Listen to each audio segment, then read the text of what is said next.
원자 구조 모형을 다시 한번 그려보면 양성자가 있고 중성자가 있고 바깥에 전자가 뺑글뺑글 돈다고 그랬잖니. 근데 그 옛날에는 이게 양성자, 중성자, 원자 구조 모형 이게 없을 때 뭔가가 막 방출돼서 튀어나오는데 이거 적당히 이름 붙일 만한 게 없어.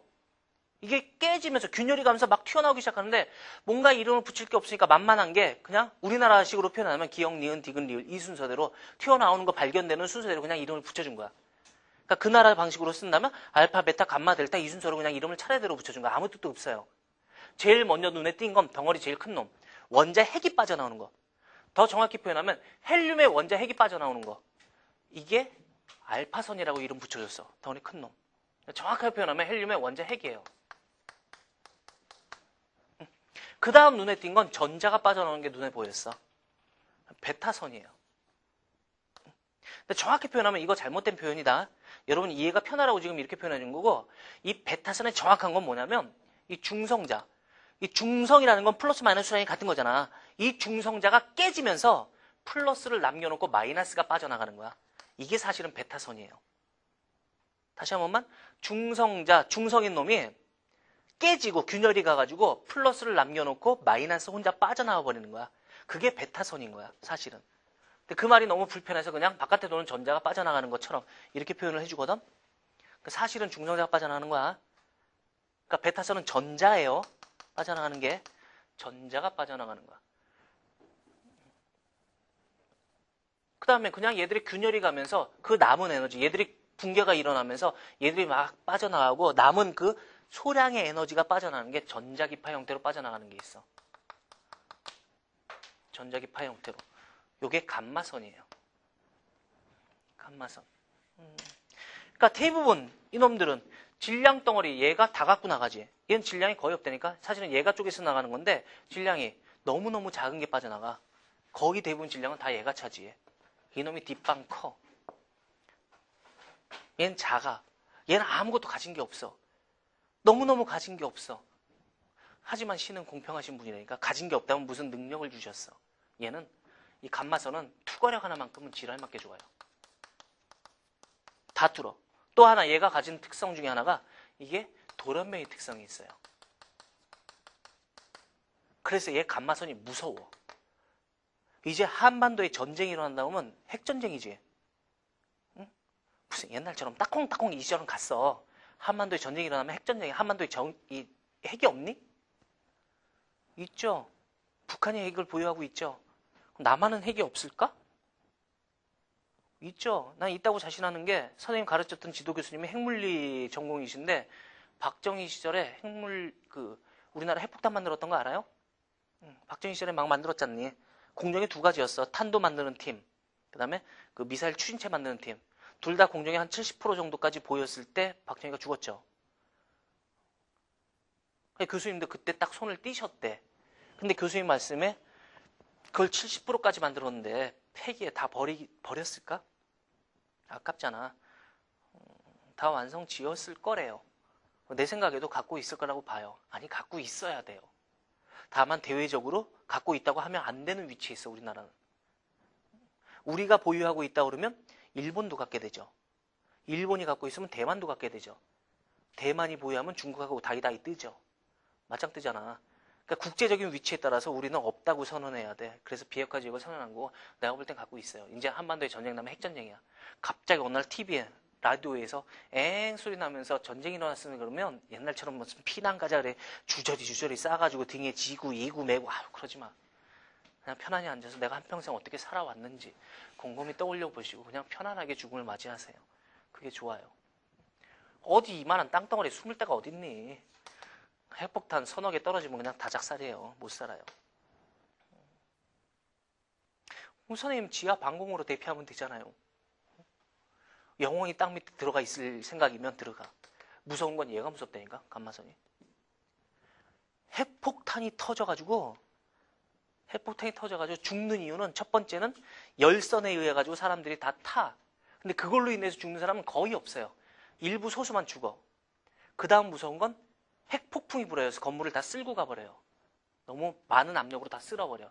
그 다음에 대부분의 절대적인 사람들이 죽는 이유는 얘 때문이에요. 이게 돌연변이 특성이 있다니까.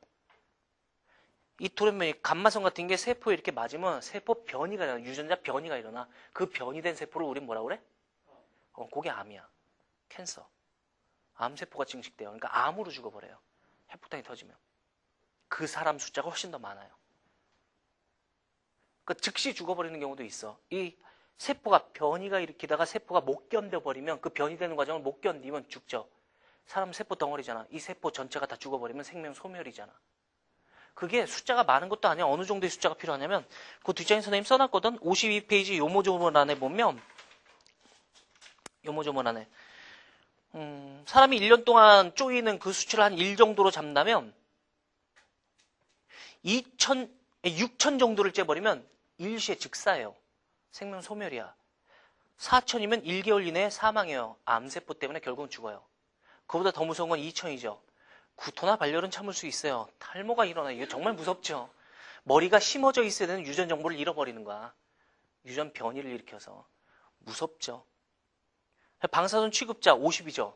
이 숫자도 무시할 숫자가 아니에요. 방사선 취급자가 뭐냐면 엑스레이 촬영 기사. 나중에 여학생들도 있지만 나중에 신랑감으로 제일 무서운 사람 중에 하나가 방사선 촬영 기사야. 엑선 촬영 기사. 무섭지 않니? 이 사람들 보면 엑선도 방사선이거든. 그 밑에 나왔죠. 엑선 촬영 한 번 할 때마다 1.3씩 방사선이 쌓여요. 방사선은 몸속에 축적돼요. 어느 수치 이상이 딱 돼버리면 확 하고 특성이 드러나기 시작해요. 근데 한 번 찍을 때 0.3이야. 그래서 사람은 1년에 종합검진을 받더라도 1년 중에 엑선 촬영을 몇 번 이내에만 촬영하게끔 돼 있어.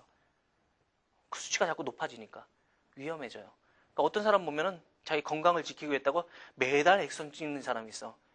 매달 천국 가는 티켓 끊는 거야. 정말 무식한 거예요. 돈 많다고 좋은 거 아니에요. 뭐 알고 써야지. 근데 그 엑선 촬영 기사분 같은 경우에는 여러분 엑선 찍을 때 한번 잘 생각해봐. 유심히. 위에 다 벗기죠. 남자들은 왜 상의를 다 탈의하라는 몰라? 여자들은 가운 주죠. 그럼 남자는 안 창피해요?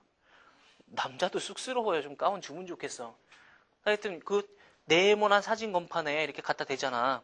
갖다 대고 제가 어깨 양쪽에 붙이시고요. 숨 들이쉽니다. 참습니다. 하나 둘 됐습니다. 그러잖아. 근데 하나 둘 할 때 그 목소리와 옆에서 어깨 이렇게 대줄 때 목소리가 다르죠. 옆에서 이렇게 어깨를 대주고서 숨 들이쉬고 자 참습니다. 그러면서 자기는 저 벽 뒤에 숨어요. 그리고 턱컥 하는 소리가 나요. 팅 하는 소리가 하나 날 거야. 그럼 척컥 그렇게 찍혀 나와. 그러니까 이 사람 도망가 있어. 엑선이 직접 안 맞기 위해서. 도망가 있어도 어차피 조금씩 축적이 돼요. 정말 무서웠던 게 예전에 노량진 중앙학원 수업할 때 거기는 차가 와요. 건강진단 차가 와요. 아예 선생님들이 워낙 많으니까는. 와서 촬영을 해주는데 뭐 피 뽑고 뭐 이런 기본검사하고 엑스레이 촬영을 하는데 섬뜩하다니까 이 사람들이 과연 몰라서 그러는 건지 싶은데 버스 안에서 엑스레이를 찍어. 차 안에서. 버스 안에 엑스레이를 찍는데 이렇게 올라가니까는 엑스레이 그 찍는데 그 안에 깜깜해야 되니까는 아니 약간 어둑어둑해야 되니까는 그 무슨 문을 이렇게 했는데 나무로 만든 문이야. 그리고 엑스레이 촬영 기사는 문 바깥에서 찍어. 하지만 문 정도는 충분히 뚫어요. 이게 문이 아무 의미가 없는 거야. 즉 거기서 계속 찍고 있는 사람은 거기 전체 선생님 수가 몇 명인데 그 찍는 수량만큼은 얘는 다 맞죠. 정말 무식한 방법이야. 몰라 그 문이 내가 볼 때 나무 문이었거든. 그게 나판이면 괜찮아. 왜냐면 이 알파선은 종이 한 장을 못 들어요. 혹시 핵폭탄이 터졌는데 알파선에 맞아 죽더라? 굉장히 독특한 경우야. 이 알파선은 종이를 한 장 못 들는다니까. 그러니까 옷을 입고 있으면 옷을 못 들어요. 즉 알파선에 맞아 죽었더라? 이거 변태예요. 안 입고 있었다는 뜻이야. 그러니까 얘한테 맞아 죽긴 힘들어. 베타선은 당연히 여러분 뚫어. 옷도 다 뚫어. 근데 얘를 차단하려면 철판을 못 들어요. 두꺼운 철판을 못 들어. 그러니까 두꺼운 철문 뒤에 숨어 있으면 베타선에 맞아 죽지도 않아요. 근데 감마선이 뚫어. 이게 워낙 투과력이 좋아서. 감마선 뚫어버려. 그러니까 철판 뒤도 안심할 수 없어. 감마선이 차단될 수 있는 게 어디냐면 납판 또는 두꺼운 콘크리트. 납에 차단된다는 게 여러분 영화 속에서 봤어요. 어디? 슈퍼맨 2 봤니? 영화? 집에 텔레비가 없지. 나중에 혹시 예전 고전 비디오 빌려볼 일 있으면 슈퍼맨 2를 한번 봐봐. 걔가 다른 행성에 크립톤이나 행성에서 이렇게 왔잖아. 흘러 들어왔잖아. 외계인이죠, 그러니까. 근데 그 크립톤에서 운석이 하나 떨어졌는데 거기에 크립톤 운석을 무슨 상자에 나쁜 놈이 상자에 이렇게 보관했다가 슈퍼맨 오니까 딱 열어버려. 근데 슈퍼맨 눈이 되게 투시가 안 돼. 그 상자 속에 뭐가 들었는지. 그 상자가 납상자라 그래요. 납상자라. 뚜껑을 여니까 거기서 막 기운이 뿜어져 나오잖아. 그걸 차단했던 게 막 흘러나오기 시작하잖아. 그 납상자라 그래. 감마선을 차단시켜버릴 수 있어요. 이놈이. 그러니까 집에 나판이 없으니까는 가장 두꺼운 콘크리트, 원자력 발전소, 콘크리트 건물이잖아. 벽 굉장히 두꺼워요. 1.5m 이상이야. 그럼 콘크리트를 잘 못 들어요, 이게 감마선이. 그러니까 집안에 가장 두꺼운 콘크리트 벽 뒤에 딱 숨어 있으면 최소한 얘들한테 맞아 죽지 않아. 그렇다고 산다는 얘기가 아니야. 어차피 벽체로 넘어져요. 다 쓰러져요. 어차피 뒤져요. 그러니까 살려고 애쓰지 말고 그냥 편안한 죽음을 맞이하세요. 하여튼 얘는 투과력 징그럽게 좋아. 다 뚫어. 이게 도련매의 특성이 있어. 이 도련매의 특성이 있다는 게 감마선. 영화 속에서 봤어. 이것도 어디서? 헐크. 초록색 괴물. 몰라요? 만화로도 있잖아. 그 박사가 실험을 하다가 잘못 실험해가지고 이마박에다가 그 녹색 선을 하나 쬐. 그게 감마선인 거야. 그래서 그 사람이 돌연변이가 되어버리는 바람에 평소에 멀쩡하다가 갑자기 승질만 나면 불쑥불쑥 커지죠.